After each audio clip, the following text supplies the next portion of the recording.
Check that out, you guys. Good morning, good morning, good morning. Um, Merry Christmas Eve, I suppose.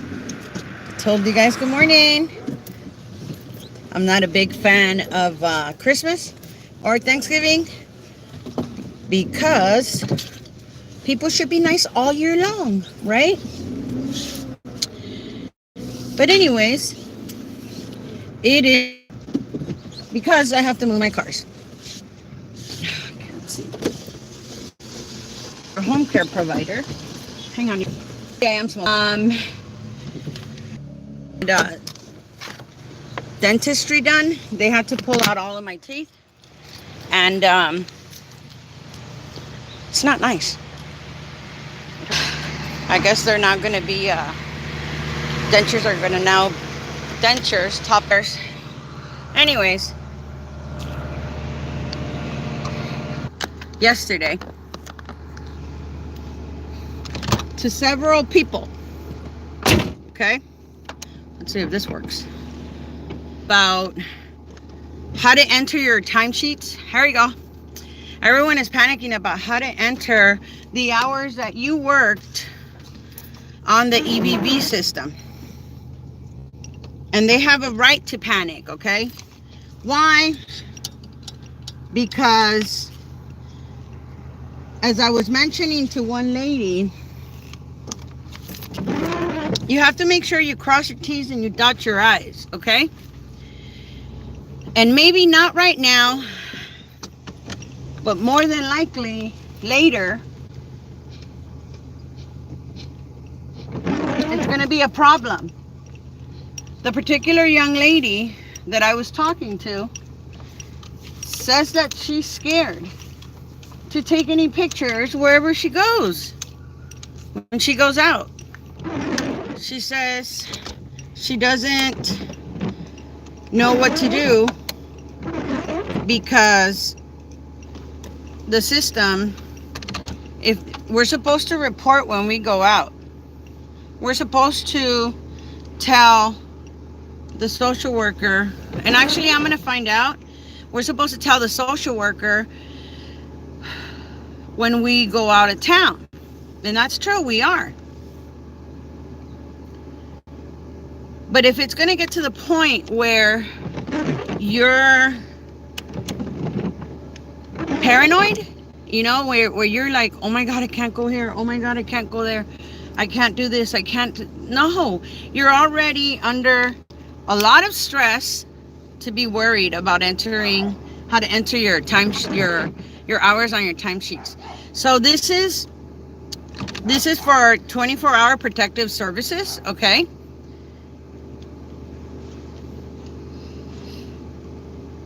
There are, if you take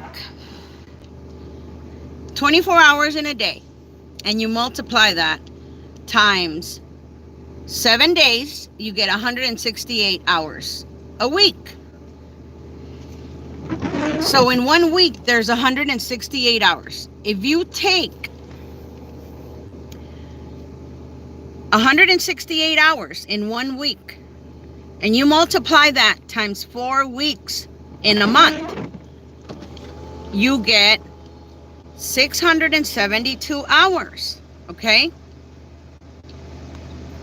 Now, why do I say that this is for protective services? Because when they give you protective services, it is for 24-hour care. I gotta fix this. It is for 24-hour care.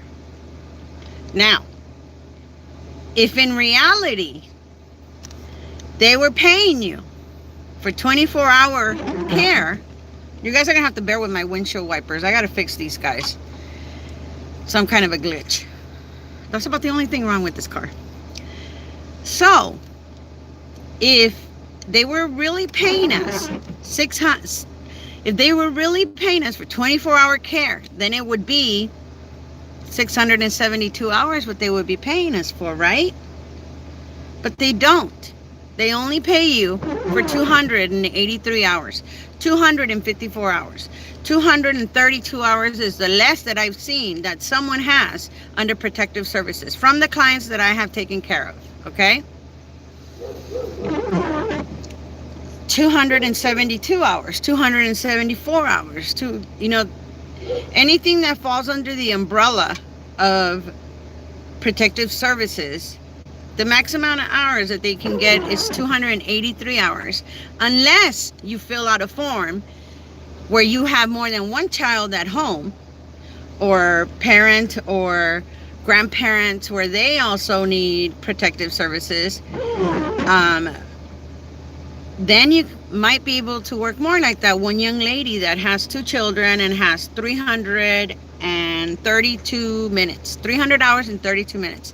She's able to work all of that, and she got it done through the form that's called SOC 2279, I believe.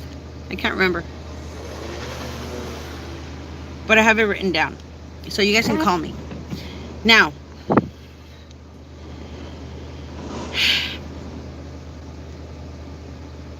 if they were really paying us for protective services 24 hours a day, then we would have 672 hours a month, which we don't.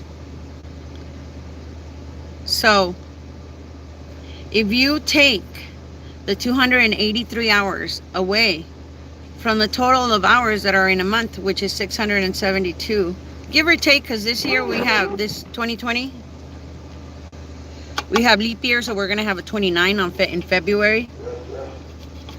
Please do your timesheets at a month's glance, January and February. Good morning. Happy holidays. Bah humbug.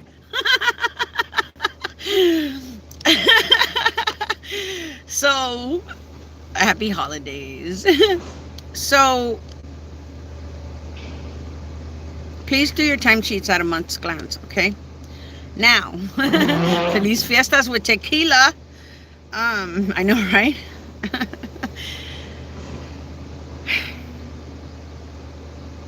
If you get 283 hours a month, if you get 272 hours a month, if you get 232 hours a month, please divide them by 4.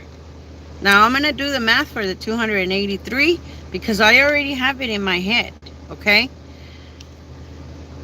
If you divide 283 hours a month, according to the machine, because I have it in my head, you're allowed to work 70 hours and 45 minutes a week. So if you're allowed to work 70 hours and 45 minutes a week, how do you put that? I'm going to turn this off because it's making me mad. The damn windshield wiper. How do you put that in a work week? Well, a lot of us have learned that we would put 10 hours in one day, 10 hours in another day, 10 hours in another day, and 7 times 10 is 70. Then you would stick the 45 minutes somewhere. And I've told you before, don't play with the minutes. But if you're that good, then go ahead and put your 45 minutes, because 45 minutes times 4 full work weeks is 3 hours. 45 times 3 equals, so 90, it's 180 minutes. If you take 180 minutes and you divide it by 60, you're going to get 3. That's 3 hours. So if you have 4 full work weeks, which is what you guys should be aiming for, 7 times 4 is 28. 70 times 4 is 280. 45 minutes times 4 is 180 minutes. 180 minutes divided by 60 is 3 hours.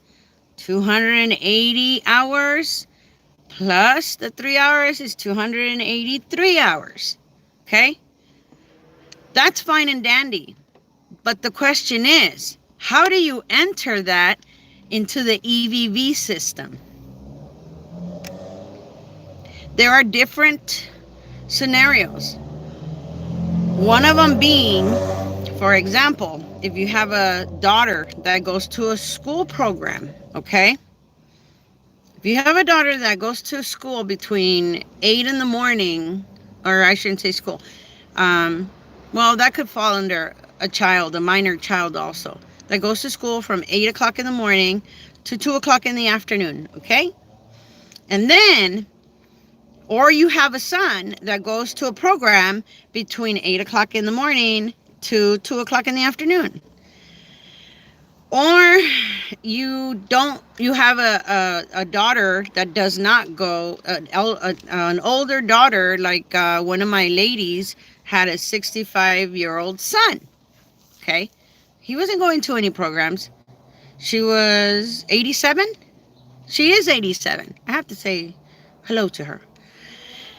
I love her. She's really good. She's 87 years old, you guys, and she's still filling out resumes. Wow, right? Now,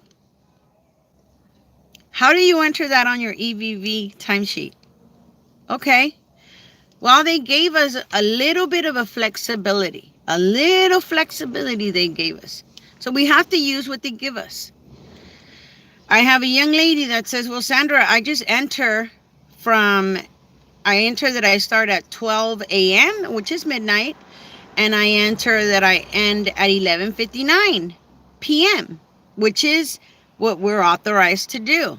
I have seen other videos also from that Selena, aka, because that's not her real name, Juanita.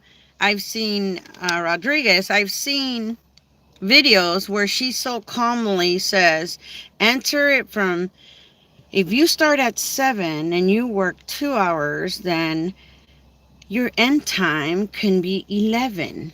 No. Why? We have to cross T's and dot I's, okay? I'm not hating. I don't care what the hell she does. I know it's wrong because she doesn't have the right information. And you're more than welcome to call me whenever you like, because I will put you where you belong. The problem is, you guys, we have to cross our T's and we have to dot our I's, okay? If you start working at 7 in the morning and you only work 2 hours, then your end time has to be 9. If your daughter, son, elderly patient, they go to a program and you want to know, how do I enter this, Sandra? I'm supposed to work 10 hours and my son got out of his program at 2 o'clock in the afternoon. How do I enter this, Sandra? Do I just make it up on the next day? Well, you can do that, but this is what you do. They gave us an opportunity to tell them if we were working in the community, which is out in the street doing errands, laundry, because not everybody has a washer and dryer at home, okay? Buying lunch, getting medication, going to the doctors, yada yada, everything that you could possibly think of that you do outside, okay? That would consist of community. But when you put home, that means you spent those 10 hours inside the house and you never left. You provided all the services inside the home and you never left. So they gave us a little leeway where we can choose to do the work in the community or at home, or even better, both, okay? Go back, look at my videos from when I found out my opinion on the EVV, electronics portal system. I was, and I still kind of am completely against it. Why? Because it's all called micromanaging, okay? That's what it is. I don't need someone to tell me how. I already have my boss, my recipient. I already know their needs. I don't need someone telling me, what time did you go to the store, Sandra? What time did you go to the CVS, Sandra? What time did you go to the market, Sandra? No. And that's why I was completely against it. But I didn't bring coffee. Now we're stuck with it. Now we're stuck with it. The union,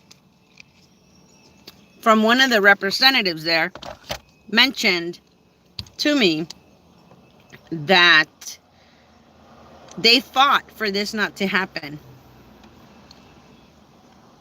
I don't know how true that is, okay? The thing is, it still happened. But one of their defenses is, well, it could have been worse. It could have entered the time you started. Each task, no. Everything has a reason for being. Right now, they're not questioning you. Oh, I put my little... That's why they put this little thing in the middle, so we can kind of lean like a cholo. Right now, they're not asking you. The lady that's putting that she starts at 12 midnight and ends at 11:59 p.m. They're not asking her anything. They're just entering she's just entering the information, and she thinks she's okay. But that's not crossing your T's and dotting your I's, okay? I'm more than sure that later on in the future, they're going to come back and question that. And that there's a lot of people out here, a lot of providers that are concerned about that. So let's go back to the example. My son attends a program from 8 o'clock in the morning to 2 o'clock in the afternoon, right? How do you do that? You have to enter 10 hours.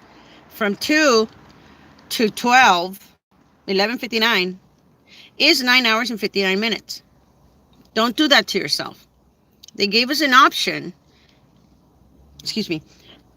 to use both, okay? So this is what I suggested.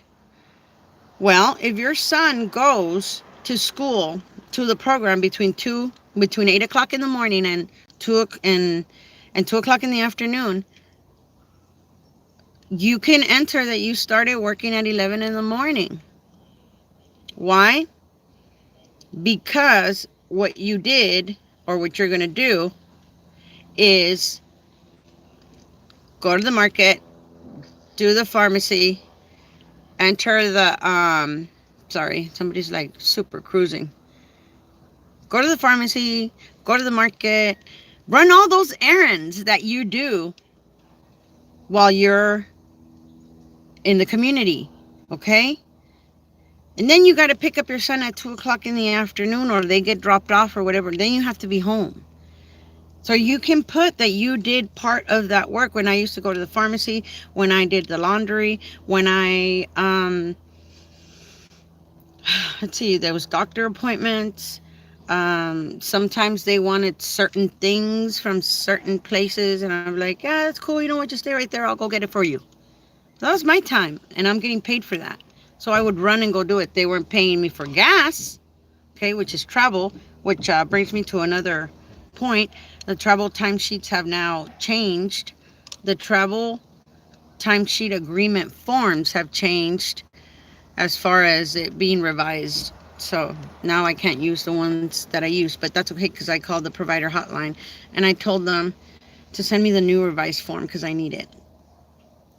But there was a lot of stuff that I did outside in the street while my Rosemary stayed at home, while John stayed at home. Sandra, I don't want to go to the market today.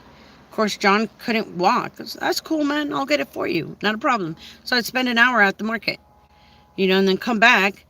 So I would be able to put on there both. And I would be able to put on there that I started at 11 in the morning. So from 11 in the morning all the way to 2 o'clock in the afternoon while your son is at his program, you've already worked 3 hours. So now you just need 7 hours because we're trying to reach 10 hours. So 2 plus 7 at 9 p.m. you would end. So you would start working from 11 a.m. all the way to 9 p.m. And there's a lot of people, a lot of providers that are worried about, how do I enter this? I left my cigarettes over there. How do I enter it in the EBV system? That's what you do. My recommendation is use both because you never know where you're going to be. You never know if you're going to be in the community or you're going to, unless you definitely know that I've been hibernating for the past week or so because I was in pain. You know, these things are no joke. They hurt. The doctor said I was a bad, yeah, because I had 16 teeth pulled. 8 from the top and 8 from the bottom, you guys, in one sitting. My whole face, like up to here, all of this, super numb. I I don't like drugs, but I was popping them Norcos like candy because they hurt.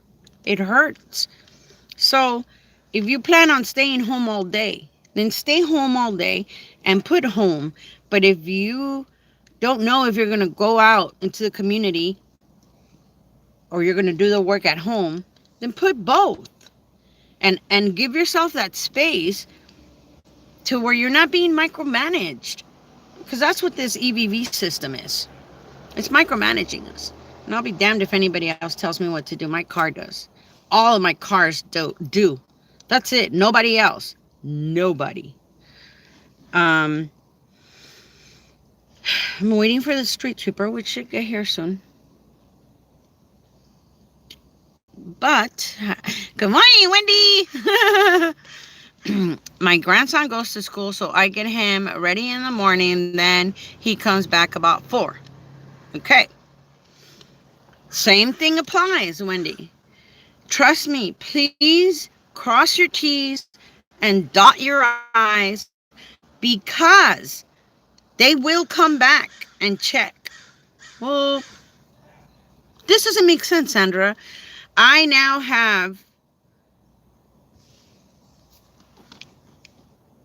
I am unemployed, okay? I am unemployed because it is more beneficial for me to be unemployed than it is to be employed, okay? So I am now receiving, or will be receiving here in the next few weeks, actually maybe a week, all of my back pay from the month of November up until now. The maximum amount of money that you can get out. The state of California will not give you more than $450 for unemployment. That means, and that's per week. That means that, and this is probably TMI, okay, because you guys don't need to know my business. Like, don't ask me how much I pay for my rent at my house unless you're willing to pay my rent. Then I'll tell you how much rent I pay. That's no business. I want to share this with you guys, not because I'm going to be sitting here pretty. Okay, I was making $4,044 a month. Okay, out of that $4,044 a month that I was making, the unemployment. Hang on a second, okay, Jennifer? Hello? $50 a week. That is the max. Okay? That's good change. That's really good change. So I should be getting that like next week, multiplied by all the weeks and since I've been unemployed, because I don't even know how I've been doing it, but by the grace of God, because He's the one that helps me. So it was more beneficial to go and be unemployed and make $1,800 a month, twiddling my thumbs. No, I wish I had time to twiddle my thumbs, because instead I'm helping you guys. And I'm taking care of Chuck. He's a little sick right now, so I let him sleep for 2 days. But you have to do the math and you have to think, what is more important? What is more important? How am I going to survive? There's a lot of people out there with 283 hours that are losing so much money. So much money. They're not doing it correctly. They're not thinking. They're so afraid, and which is why I'm doing this video. Cross your T's and dot your I's. Now here we go. Jennifer had a question. I wake my son up at 6:30 a.m. Take him to school that starts at 8:15. I input 6:30 to 8:30 p.m. being 8 hours a day.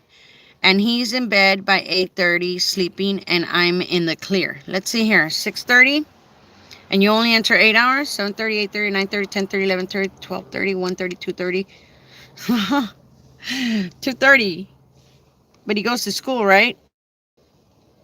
Let me read this again.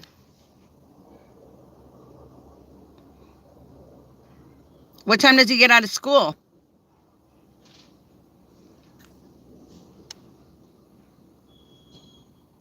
I wish we could talk instead of just text you guys. 2:20. So you literally work from 6:30 in the morning for a couple of hours, and then he gets out at 2:20.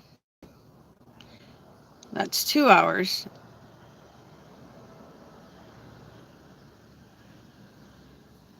And then that's 6 hours, and you're done at 8:30.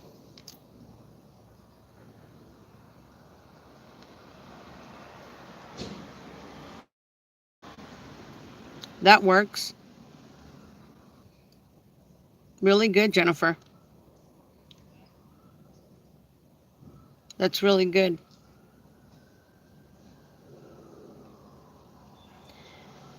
I'm trying to think.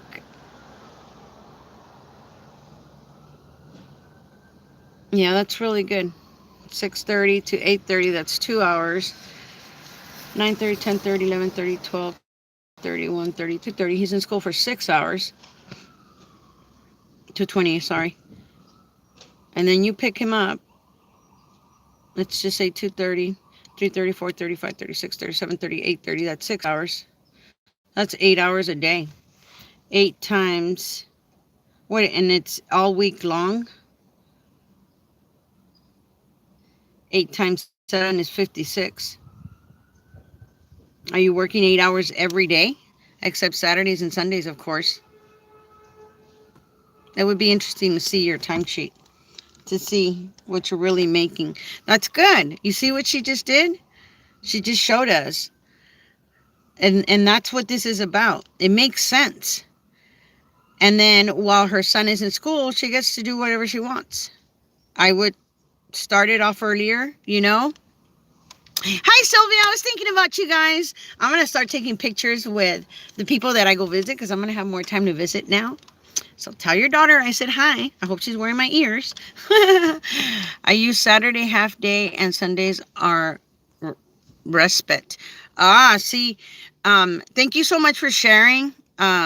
Jennifer just mentioned that she has respite hours. Respite hours are from the regional center. Okay, that also plays a role because she gets additional hours. I think the maximum amount of hours that I've seen is 20. I might be wrong, and if I'm wrong, correct me, please, because I don't mind being corrected.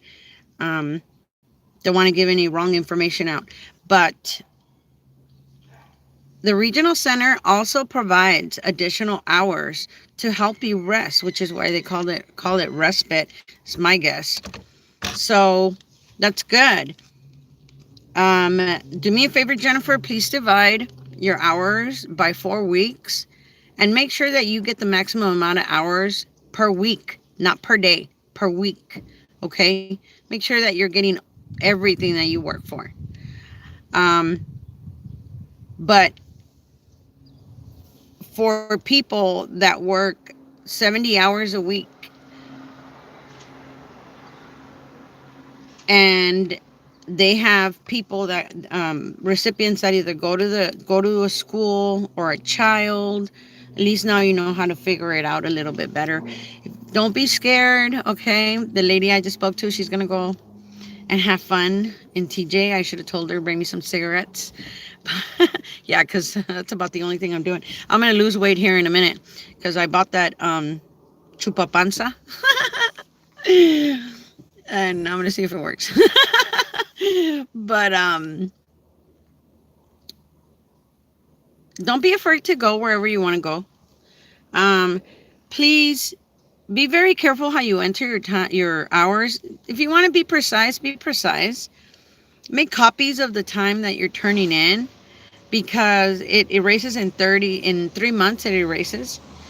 Yeah, here comes the. Okay, I guess I'm done. Have a good Christmas, you guys. God bless you. I love you all. Bah humbug. I'm going to move my vehicles. It's going to get a little hectic right now, but it's all gravy. Next week, I'm going to take my 81 Lincoln Continental to the shop and say, here you go, you guys. Enjoy. Happy holidays to you too, sweetheart. God is good. He continues to bless. Please give me a call if you guys have any questions. 562-281-3219. I am more than happy to help you. And if I haven't been able to talk because these things are like all over. My gums are healing, and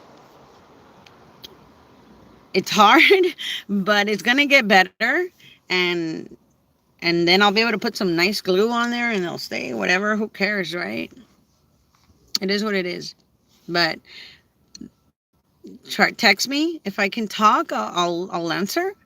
I did pretty good right now, right? So I love you guys. Have a beautiful day. It's not raining. And for my neighbors, if they're watching, the street super is not going to pass on this side of the street until January 8th, which I doubt they're watching. But whatever. Have a beautiful, beautiful, beautiful day. Thank you so much for everything. Be safe out there, and I'll try to do a video before New Year's. I'll probably be home doing timesheets. Got to make that money, baby. I love you guys. Be good. Take care. God bless.